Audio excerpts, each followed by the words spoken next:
வணக்கம், வாழ்க வளமுடன். நான் பார்த்த சாரதி ஆதி ஆர்கானிக்ஸ், ராம்பாக்கம் கிராமம், விழுப்புரம் டிஸ்ட்ரிக்ட்.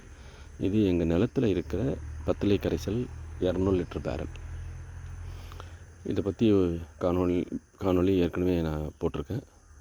அதுக்கப்புறம் லெவல் குறைய ஏன்னா நாங்கள் மாதத்தில் ஒரு ட்ரிப்பு இதிலேருந்து 15 லிட்டர் எடுத்து சொட்டு நீர் மூலமாக நிலத்துக்கு கொடுத்துருவோம். அப்படி எதுக்கு பப்பாளி, வாழை, கொய்யாவுக்கு ஸ்ப்ரே அடிக்கணுன்னாலும் இதை பயன்படுத்திக்குவோம். அப்போது அளவு குறையும் இல்லைங்களா? குறையும் போது கொஞ்சம் தண்ணியும் கோமியமும் கலந்துடும்.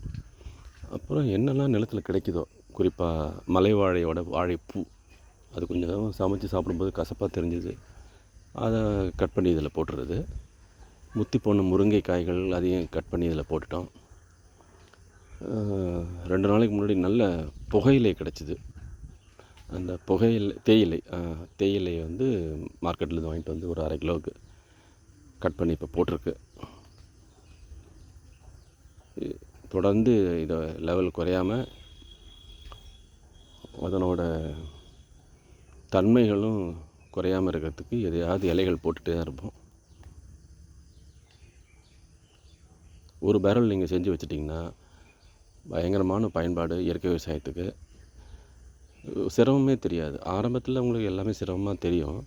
ஆனால் ஒரு பேரல் ஆரம்பித்து இந்த மாதிரி நீங்கள் தொடர்ந்து செய்யும்போது இந்த பத்திலை கரைசல் செய்கிறது ஒரு வேலையே இல்லை.